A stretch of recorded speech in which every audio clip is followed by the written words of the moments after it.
ఈ నెల 12న భారత ప్రధాని మోడీ గారు రామగుండంలోని కర్మాగారాన్ని ఘాటికి అంకితం చేయడానికి వస్తున్నారు. ఈ నేపథ్యంలో ఇక్కడ టీఆర్ఎస్ పార్టీ కావచ్చు, ఇక్కడ వామపక్షాలు కావచ్చు ఈ మోడీ గారి పర్యటనను అడ్డుకునేందుకు నిరసన తెలుపుతూ మోడీని ఎలా ఎట్టి పరిస్థితుల్లో తెలంగాణకు రానియమని చెప్పేసి కూడా నిరసన వ్యక్తం చేస్తున్న పరిస్థితి రైతులు. ఇదే అంశంపైన మాతో మాట్లాడేందుకు బీజేపీ అధికార ప్రతినిధి రాణి రుద్రమన్ సార్, మీరు చెప్పండి, ఎలా చూడవచ్చు ఈ వామపక్షాలు కావచ్చు, కాంగ్రెస్ అది టీఆర్ఎస్ కావచ్చు ఈరోజు రాష్ట్రంలో నిరసనలు వ్యక్తం చేస్తున్నారు, ఇది ఎలా చూస్తారు? వాళ్ళు అభివృద్ధి నిరోధకులు అని చెప్పేసి కనిపిస్తోంది కదా మనకు. ఇవాళ ఒక మూతబడ్డటువంటి ప్రభుత్వ రంగ సంస్థను దాదాపు 6,000 కోట్ల రూపాయలు ఖర్చు పెట్టి రీఓపెన్ చేస్తుంటే దాన్ని స్వాగతించాలి. ఇవాళ టీఆర్ఎస్ పార్టీ అయినా, కమ్యూనిస్ట్ పార్టీలైనా, ప్రజా సంఘాలైనా ఎవరైనా కూడా స్వాగతించాలి కదా. అంటే భారతీయ జనతా పార్టీ ఓపెన్ చేస్తుంది కాబట్టి భారతీయ జనతా పార్టీకి ప్రజల్లో మద్దతు పెరుగుతుంది అని చెప్పేసి చెయ్యొద్దు అని అంటే మరి అట్లయితే ఇక కేంద్రంలో ఎవరున్నా కూడా చేయకూడదా? అంటే పొద్దున్న లేస్తే రాత్రి దాకా కూడా కేంద్రం ఏమిచ్చింది అని మాట్లాడతారు. మరి వాళ్ళ 6,100 కోట్ల రూపాయలతోటి రామగుండంలో కాయలబడ్డటువంటి పరిశ్రమను రీఓపెన్ చేస్తూ 1000 మందికి ప్రత్యక్షంగా ఉపాధి కల్పిస్తూ మరిన్ని 1000 మందికి పరోక్షంగా కూడా ఉపాధి కల్పిస్తూ ఇవాళ తెలంగాణలో ఉన్నటువంటి రైతులందరికీ కూడా వాళ్ళ ఇంటి వద్దకే ఎరువులు వచ్చేటటువంటి పరిస్థితిలో ఒక కర్మాగారాన్ని రీఓపెన్ చేస్తుంటే దాన్ని స్వాగతించాల్సింది పోయి దాన్ని అడ్డుకుంటాము అని అంటే వీళ్ళు అభివృద్ధి నిరోధకులు అని చెప్పేసి ప్రజలకు కూడా అర్థమవుతుంది. చూడొచ్చు. అయితే బీజేపీ ప్రభుత్వం విభజన హామీలను మర్చింది. అసలు 8 ఏళ్ల కాలంగా రాష్ట్రానికి ఎలాంటి ఏ కార్యక్రమాన్ని అమలు చేయాలని అసలు కనీసం నిధులను సైతం ఇవ్వలేని బీజేపీ పార్టీ ఈరోజు తెలంగాణకు వచ్చింది. ఆ పరిస్థితులనే మేము మోడీ గారిని అడ్డుకుని తీరుతామని చెప్తున్నాం. అంటే విభజన హామీలు అంటే ఏంటివి?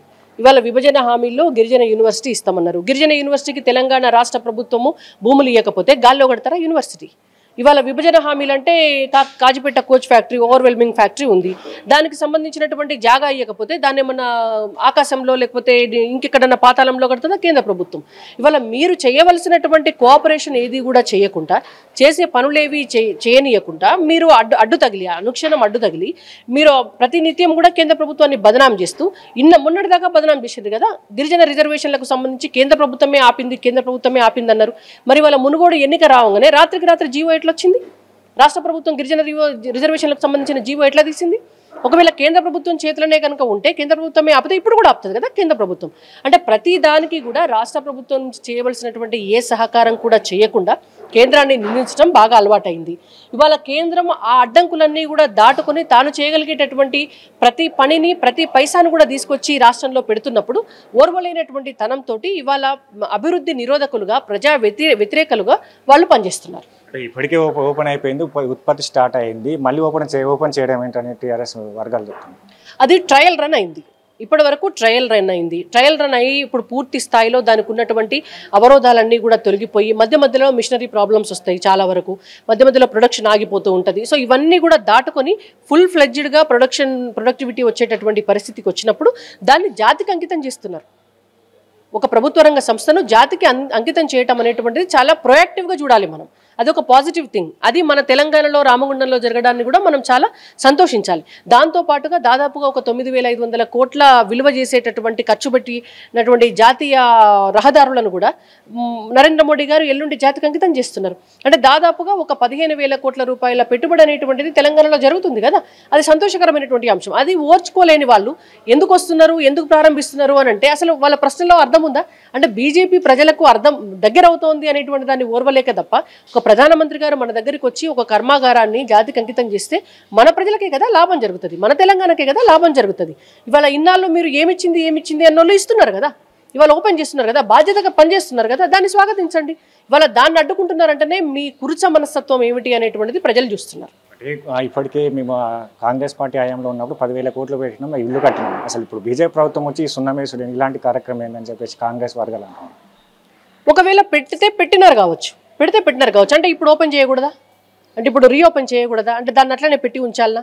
ఇవాళ ఒకవేళ కాంగ్రెస్ ప్రభుత్వం ఉన్నప్పుడు దానికి సంబంధించినటువంటి చర్యలు ఏమన్నా తీసుకొని ఉండవచ్చు కాక తర్వాత వచ్చి కంటిన్యూ చేయాలి కదా. అంటే ఒక కొత్త ప్రభుత్వం రాగానే పాత ప్రభుత్వం చేసిన అన్నిటినీ కూడా మొత్తం మూసేసి పక్కన పెట్టి ప్రజలకు లాభం జరగకుండా చూడాలన్నా?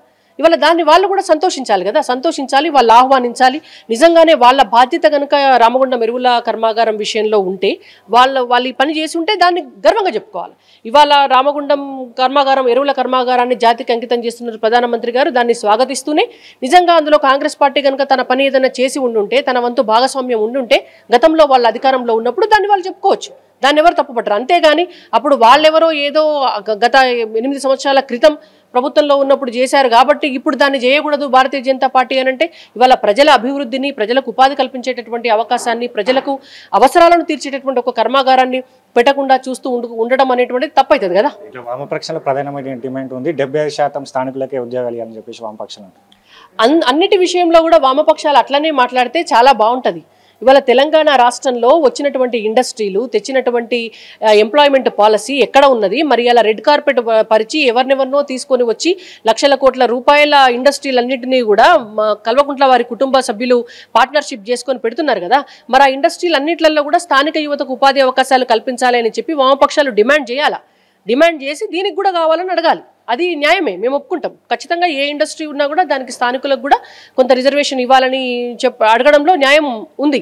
మరి అన్నిట్లో ఉండాలి. అసలు ప్రభుత్వ శాఖలలో ఉన్నటువంటి ఉద్యోగాలు నింపలేని టీఆర్ఎస్ పార్టీతోటి అంటగాగుతుంటేనే ఇవాళ కమ్యూనిస్టు పార్టీలు ఎలిసిపోయినటువంటి గులాబీ అయిపోయినారు వాళ్ళు.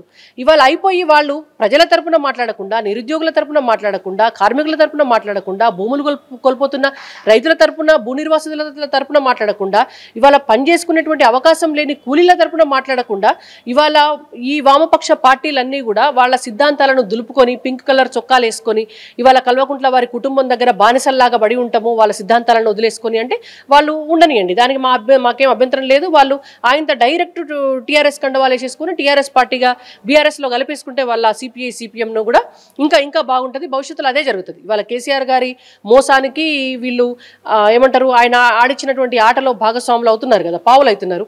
రేపటి నాడు బీఆర్ఎస్లో పూర్తిగా వీళ్ళ కమ్యూనిస్టులను కలిపేసుకున్నాక అప్పుడు కళ్ళు తెరుస్తారు. ఫైనల్గా ఏం చెప్పాలనుకుంటారు మోడీ పర్యటన గురించి తెలంగాణ ప్రజలు? మోడీ గారి ప్రభుత్వం ఇవాళ రైతులను రాజు చేయాలనేటువంటి ఉద్దేశంతో భారతదేశ వ్యాప్తంగా కూడా ఒక అభివృద్ధి పదంలోకి భారతదేశాన్ని తీసుకుపోవాలనేటువంటి పరిపాలనను అందిస్తోంది. దానిలో భాగంగానే వారు రామగుండం కూడా వచ్చి మూతపడ్డటువంటి ఎరువుల కర్మాగారాన్ని రీఓపెన్ చేపిస్తున్నారు. కాబట్టి డెఫినెట్గా ఆ ఓపెనింగ్ కార్యక్రమం అనేటువంటిది జరుగుతుంది, జాతికి అంకితం చేస్తారు. అందులో భాగస్వాములు అయితే చరిత్రలో వారు కూడా నిలిచిపోతారు. లేదు భాగస్వాములం కాము, మేము ఎక్కడన్నా దాచుకుంటాము, మేము దూరంగా ఉంటాము, లేకపోతే మేము తెలంగాణ రాష్ట్రాన్ని విడిచిపెట్టి ఢిల్లీకి పోతాము, బొంబాయికి పోతాము, ఇంకెక్కడికన్నా పోతాము అంటే వాళ్ళకే చరిత్రలో నిలిచిపోయేటటువంటి అవకాశం ఉండదు, వాళ్ళే కోల్పోతారు. మొత్తంగా రైతును రాజు చేసే విధంగా మోడీ గారి రామగుండం ఎరువుల కర్మాగారాన్ని అంకితం చేయడానికి వస్తున్నారు. అయితే దీన్ని అంటే ఇప్పటికే కేంద్ర ప్రభుత్వం నుంచి వస్తున్న పథకాలను తెలంగాణలో ఏ ఒక్క పథకం కూడా అమలు చేయలేని పరిస్థితిలో ఒక టీఆర్ఎస్ ప్రభుత్వం ఉందని చెప్తున్నారు. అయితే అలాగే వామపక్షాలు కూడా ఇలాంటి అంటే దేశంలో ఉన్న చాలా సమస్యలని వాటిపైన కూడా ఇదే ఉద్దేశంతో ఇదే టీఆర్ఎస్ పార్టీ తరఫున కాకుండా ఇదే ఉద్దేశంతో కూడా రాష్ట్రంలో చేయాలని చెప్పేసి కూడా రాణి రుద్రమ్మ చెప్తున్నారు. మొత్తంగా ఈ నెల మోడీ పర్యటన ఖచ్చితంగా ఉంటుందని చెప్పేస్తున్నారు. ఖచ్చితంగా మోడీ పర్యటన ఉంటుంది. దీన్ని ఎట్టి పరిస్థితుల్లో టీఆర్ఎస్ కానీ వామపక్షాలను అడ్డుకోవని చెప్పి రాణి రుద్రమ్మ దగ్గర చెప్తున్నారు. కెమెరా పర్సన్ శివాతో హరీష్ అమ్మాని, బీజేపీ రాష్ట్ర కార్యాలయం నుంచి.